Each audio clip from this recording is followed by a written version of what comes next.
aprender as institucións públicas a xestionar a difusión cultural tamén como fai Porque además estas historias sacan a cultura do gueto, porque convirten a divulgación cultural como lle nunha pasou a festa. Málaga, por exemplo, nunha que agora é celebración. un referente cultural. Claro, ¿no? entón todo isto contribuye a que ti aprendas como di Antón, pero ao mesmo tempo que te estás divertindo, que estás pasando aí a tarde do fin de E semana. que dé para falar tamén, que está moi ben. Claro, entón todo Se eso... alguén viu a Almodóvar, tenga constancia de que viu a Almodóvar na Coruña, que nos chame, por favor, que nos envíen unha fotografía, o que que lle sexa. regalamos unha Ou propio tortilla Almodóvar. cortada en cacho. Veña, pero en triángulo, mellor en triángulo. Deixa coller beiras, Juan, deixa ver. Pois imos preparando a tortilla tamén.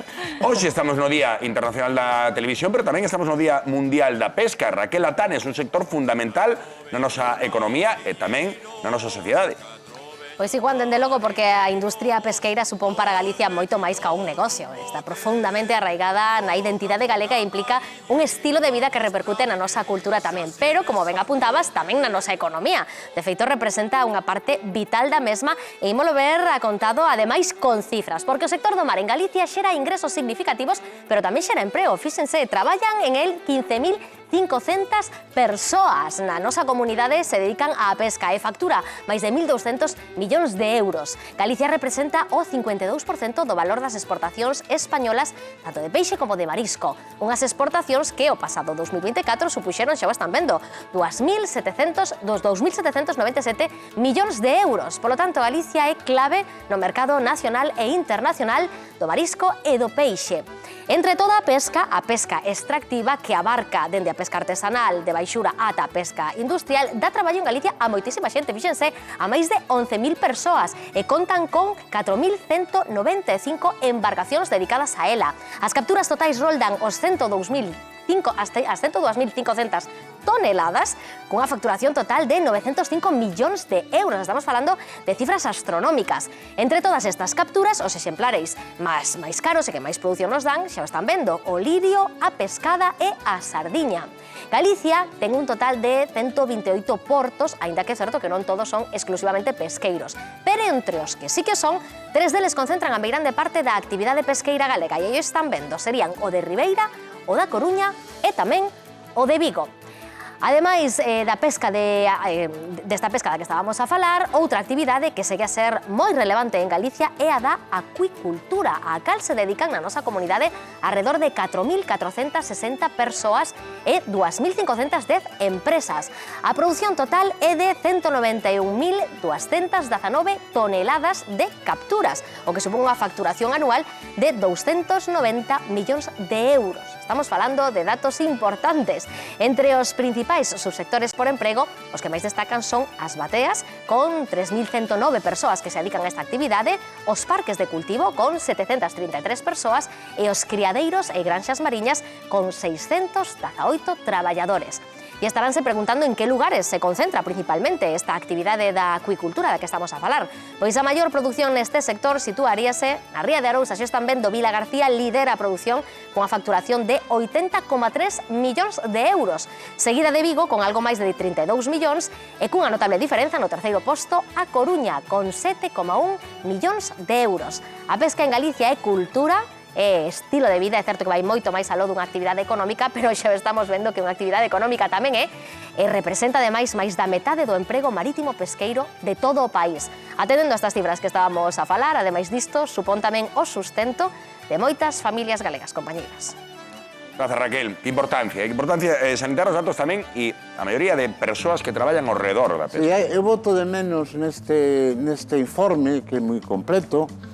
Bueno, tamén habería que pensar, cando vexan isto, a xente que hoxe ás 3 da mañán ten que sair ao mar e tal, ao mellor non se sinte tan magnificada como son estes informes estatísticos.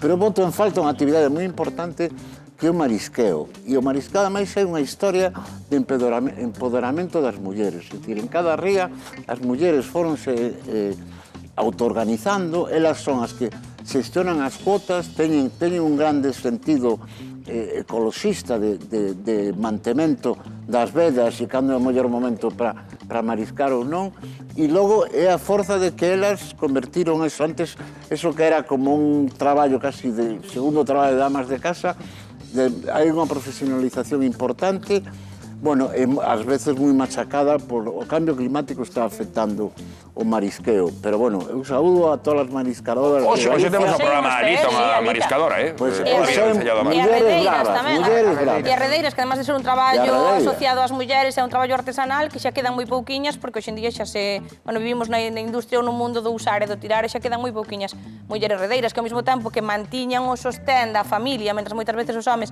estaban embarcados en alta mar, pois tamén facían traballo, además da casa, dos fillos, pois tamén traballo E artesanal. logo, que gusto dá falar do que se chama unha actividade productiva. Isto non é a hostelería, ni o turismo. Non o sector servicios, non tanto o sector poñendo servicios. copas, ni facendo camas para os turistas, Tanto verdad? agradeces que en Galicia se sigan mantendo con moitos problemas, porque a dependencia que ten ou a explotación do sector marítimo e pesqueiro en Galicia é que logo tropeza con cotas internacionais. A Unión Económica Europea, non é moi xenerosa. E hai 2 anos foi un ano terrible para o mar por diferentes circunstancias, son traballos que sempre existimos moi duros e que realmente, moitas veces vemos que o peixe é caro ata que ves como cal é o traballo que hai detrás de coller cada peixe ou cada marisco. Cando ves iso entendes que pode acabar eses prezos. Co tema da exposición da filla de Amancio Ortega en Coruña, seguramente unha parte moi interesante que hai que facer coas novas xeracións é leválos a que coñezan como se traballa no mundo do mar para que logo, cando teñas que ir a mercar peixe á plaza, non te escandalices cando vale 4 ou 5 euros. O mellor é tan importantísimo educar a mirada, pero tamén educar logo está pasando unha cousa, ese traballo, non? Está pasando unha cousa horrible. Cada vez comemos menos peixe nas casas. Eu confeso que como moi pouco peixe, por unha parte, porque non nos sei cociñar. E en todo caso, porque dá traballiño. Pero cando vas a ir fora, aproveitas e pides peixe. Claro, pasa por iso. Cada vez hai menos xente nas casas, somos menos xente, cada vez temos menos tempo para cociñar, menos coñecementos, pero sempre insisten todos os peixeiros, peixeiras, mariñeiros, mariscadoras que nos visitan, que non é que é unha cuestión de pereza, que non é tan complicado. E, de feito, cando vas comprar peixe... O sea, hai que ver a voltas co prato. Claro, como preparar, cortan, chotal, e realmente sinxelo. Sabes que pasa? Co voltas co plato, pasa como cos libros de cociña. E hai xente que grava voltas co plato, ten 300 horas gravadas, pero logo, a hora de cociñar, compras un procesado. Claro, é o tema que distira da pereza. Pero os compañeros de voltas co prato, por iso sacaron un libro de receitas que é maravilloso. Nos seguimos falando de pesca. A ver, porque imos falar con José Luis Carballo, que é un veciño de Porto do Son, coñecido porque emprega velutinas como cebo. Moi boa tarde, Luis. Hola, boa tarde. Que tal, veciño? Eu alucinei co vídeo este, Non me dixas, jolín, pois que ben. Pero alucinei, e toda Galicia tamén. A ver, explícanos, primeiro, se vai en serio, e por que empregas velutinas para pescar? Non, en serio sí que vai, porque eu teño abellas aquí en Orellán, onde estou. E un día chegame un veciño, xa ten 75 anos, e dime: oye, Luis, fun a pescar e ao limpiar o peixe, pois traíame unha velutina na tripa. Digo, joder, que cousa máis rara, non? Pero a semana siguiente chega un primo hermano meu e dime o mismo. Oye, mira que fun a pescar, trouxen peixe e ao limpialo tiñame velutinas na tripa. E entón xa foi cando xa prendeuse má luz e dixo: mima, cada velutinas que teño aí debaixo das arpas. Pois nada, pois un día quedei con 2 amigos, collín unhas velutinas e alá nos vamos a pescar. Bueno, quen quería peixe? Pero, a verdad que se nos dou moi ben, Juan, moi ben, moi ben. Pero entón consideras que é un bo cebo? Si, yo, sin dudalo, sin dudalo. Bueno, pero, José Luis, boas tardes, son Antón. Mira, unha pregunta. Unha pregunta. As velutinas, cando pican na xente, hai un proceso que eu supoño que é veleno, que a xente se pon fatal. Entón, vamos a ver, se ti pescas unha robaliza con unha velutina, non vai quedar algo dese sustancia tóxica na robaliza que logo vamos comer? Non sei se estou facendo a puñeta, negocio, pero... Non. Estás desmontando a historia. Ao contrario, porque... así como se comen as pangas e eses peixes todos que veñen de aí de ríos... Non se sabe de onde, non se sabe de Asia. Efectivamente, de sabe Dios de onde e de que color son as aguas, pois Nós comemos o peixe e a nadie nos puxo mal, ao contrario, está boísimo. Pero quitaslle o aguillón? No. Si está viva, porque estas son das que caen nas arpas, non? Nas arpas eléctricas. Entonces, algunhas coxean, outras van con muletas, outras ca cabeza vendada e tal. E entonces, pois, bueno, pois vou aproveitando e tal. Se está viva, a hora de collela, tes que teño unhas pinzas e tal, enganchala. Se está morta, nada, métela morta e listo. E xa está, e a pescar. Porque, Luís, eu entendo que se non empregades velutinas, isto é pesca recreativa, o que estamos a ver, vos xuntades amigos por ir pescar e cumplindo os cupos. Sí. Que cebo empregaríades? Verme, camarón? Verme, camarón, unhas miñocas que se collen aí no pueblo que lle chaman tubos. Sí. Que chegan a ter hasta 70 centímetros de... Pero ese cebo véndese moitas veces e costa uns cartos. Isto pode ser unha boa alternativa económica, que ademais poden axudar as abellas. E os apicultores, a verdade que claro. Sí, a verdade que sí. Había que poñer máis trampas e usalas. Pero xa che dixo, inconvenientes ao comelo, eu penso que se comen cousas peores. Tanto que sí.